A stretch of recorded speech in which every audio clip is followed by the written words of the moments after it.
May drug addict tayo na presidente.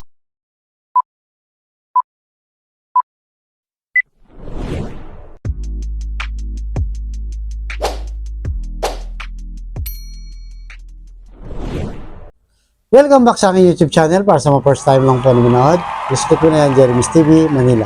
But anyway guys, wala nang bayad, libre lang. Tulong mo na lang din sa kapwa mo. Alright, thank you very much po. So topic natin yung for today's video, dating Pangulong Duterte, ulyanin na nga ba?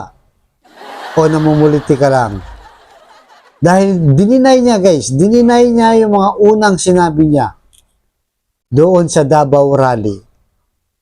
At ngayon, pinag-uusapan yung mainit na kanyang sinabi. Kasi nga, nag-press con siya. Di ba? Kakatapos lang ng Cebu Rally, guys. Tapos ngayon, nag-press con siya. At yun na nga, wala doon siyang sinabi na itong si President Bongbong Marcos ay drug addict. Bangag, di ba? At meron tayong presidenteng drug addict. Yan, di ba? So, nakita naman natin, napanood naman natin. Lalo na kung mahilig ka rin sa politika. Kahit hindi politika kasi lumabas yan sa social media. Napakainit nun. Alam naman natin ito si dating Pangulong Duterte ay may influensang tao pa rin. Dahil unang-una naging presidente siya, di ba? Lahat ng lalabas sa kanyang bibig, lalo na madalas siyang maglabas ng pasabog, guys. Ha? Madalas siyang maglabas ng pasabog, inaabangan siya ng mga taong bayan. Lalo na yung mga supporter niya, siyempre, di ba? Pero, hindi consistent ang kanyang sinasabi. Yung sinabi niya dati, binabago niya ngayon. Kagaya ngayon, dinideny niya naman niya. So, sa mga hindi nakapanood, narito, pakita muna natin yung balita at tapos magbigay tayo ng reaction. Ituloy natin, alright? Pasok dito. May drug addict tayo na presidente. Putang inang yan. Bongbong bangag yan.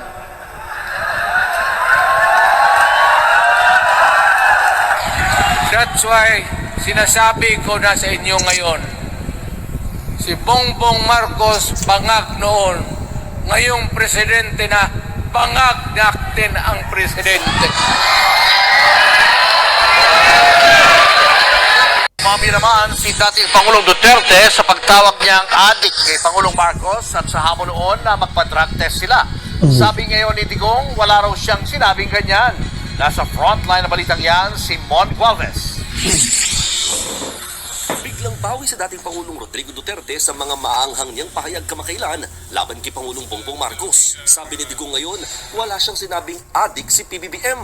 Pero kung sabihin ko, adik, wala akong sinabi na gano'n. Patayin ako ni Marcos niyan. Maawa ka naman sa akin. Matanda na ako. Pero heto ang sinabi ng dating Pangulo sa prayer rally sa Davao City noong January 29. Bongbong Marcos, bangag noon.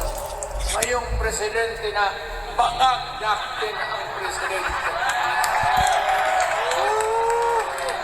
May drug addict tayo na presidente. Bukod dyan, itinanggi rin ngayon ng dating Pangulo ang paghahamon niya noon kay PBBM na magpa-drug test sila. It is for him to sit in the Luneta Park. Pakuha siya ng dugo doon. Independent entity o doktor. Magpakuha rin ako. O sige, pati ako. Wala akong sinabi na gano'n. Mama, you have to, even if you kill me 1,000 times, wala akong sinabi na gano'n. Lumambot din ang pahayag ngayon ni Digong kaugnay sa mungkahi niya noon na ihiwalay na lamang ang Mindanao sa Pilipinas. If it causes a rupture in our entire system sa Republika, I will not go for it. I will not, meaning I will not go for a forced carving out in Mindanao out of the Philippines. Bago yan, sa prayer rally sa Cebu City nitong linggo, nagbago rin ang tono ng dating Pangulo sa usapin naman ng charter change o pag-amyenda sa saligang batas. Binalaan niya pa nung una si Pangulong Marcos na kapag ipinilit ang tiyatsa, ay baka matulad daw siya sa kanyang tatay na pinalaya sa Malacanang. Pero biglang bawi ulit si Duterte.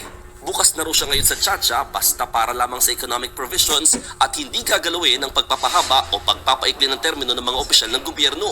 Ang mga pagbabago sa mga pahayag ni Duterte ay sa gitna ng mainit na usapin sa investigasyon ng International Criminal Court o ICC tungkol sa drug war ng kanyang administrasyon. Kaugnay niyan, heto ang payo ni Digong kay Pangulong Marcos Jr. I would like the President to seek the advice of his legal counsel. Kung ano yung sabihin niya sa mga abogado niya sa malaki.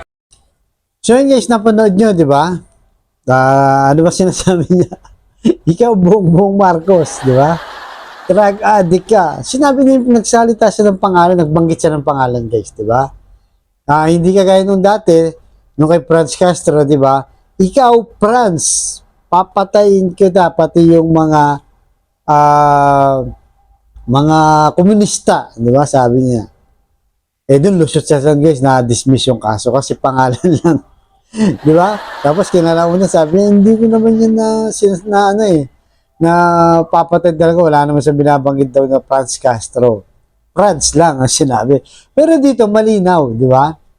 Sino ba sinasabi niyang presidente kundi si Bongbong Marcos? Presidente ba yan ng mga fans club? Presidente ba yan ng mga organization na malalaki, di ba? So, malinaw guys yung sinabi niya. At malinaw sa kaisipan natin bilang normal na tao, nagmamasid, di ba? Nanonood, na malinaw talagang ang pinatutungkulan niya, talagang si Bongbong Marcos, pati nga si Lisa binabanggit, di ba?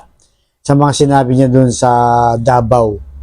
Kaya ngayon guys, nakakalungkot lang, di ba? Ito dati siyang presidente. May nagawa naman sa ating bayan, siyempre. Hindi naman natin sinasabing wala siyang ginawa. Pero kasi bilang statement dapat nakapreserve yan. Bilang mataas na naging Pangulo ng Pilipinas. Di ba? Kasi maraming naniniwala sa kanya eh. Tapos napanood nyo, di ba? Yung mga tao dyan, sigawan pa, palakpakan pa. Tapos biglang deny. Di ba? Dininay niya. Hindi ko sinabi yan na nag-a-addict siya. Ang paliwanag niya, ang sinasabi ko, sabi niya, yung magtitake lang daw siya ng gamot o ng drugs, kaya ng aspirin, mga medical, baka yun sinasabi niya. Pero, ulyanin na ba talaga siya? Kasi nga, nakikita natin, di ba? Iba-iba na sinasabi. Unang-una, matanda na siya. May edad na siya. Dapat pagka ganito, hindi na siya talaga nagsasalita. Kasi sumasablay lang. Diba? Lalo lang silang napapahamak ngayon. At siyempre, sa mga nakikinig na yung pag-iisip mo kung maayos, talaga mapapaisip ka na mapanghawakan pa ba yung sinasabi ni dating presidente. Ngayon, pa-iba-iba.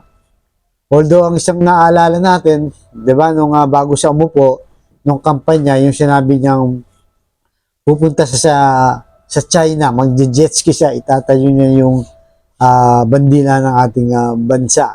Nakalaunan, nung patapos na yung kanyang termino, ang sabi niya, hindi, sabi niya, kampanya lang yon. Sino ba namang maniniwala? Sabi niya, dininay din. So, kung titignan natin, talagang ugali niya na. Di ba? Pero kasi ngayon, tapos na siya, di ba? Nung nakaupo siya, pwede pa niyang laro-laruin yung tao, di ba? Parang kasi yung ano na yun eh, panlililang na, panloloko na sa taong bayan. Dahil nga, binabawi niya, laban o bawi siya, di ba? Sinasabi niya ngayon, bukas, iba na. So, kung ikaw ay isang supporter nito, paano mo ito madedepensahan, di ba? Sa mga pinagsasabi niya, na dapat sana, isang dating Pangulo ng President ng Pilipinas, ay talagang respeto siya, ginagalang siya. At yung mga ginawa niya, talagang kinikilala natin. Di ba? Pero ngayon, lumalabas hindi. Habang tumatagal, lagi siyang nagpipress con, kaya nakakatapos na yung rally, nag-press con siya. Kasi guys, hindi na siya makaka-press con o wala na sa yung programa sa Gikan ng China, ng masa sa SMNI dahil nga suspended na yung SMNI at ang kanyang BFF na si Kibuloy ay namumblema rin. Di ba? Hinahabol din siya ng Senado at ng Kongreso. Kaya sana, di ba, kung may mga advisor tong si Digong, dapat tumahimik na lang.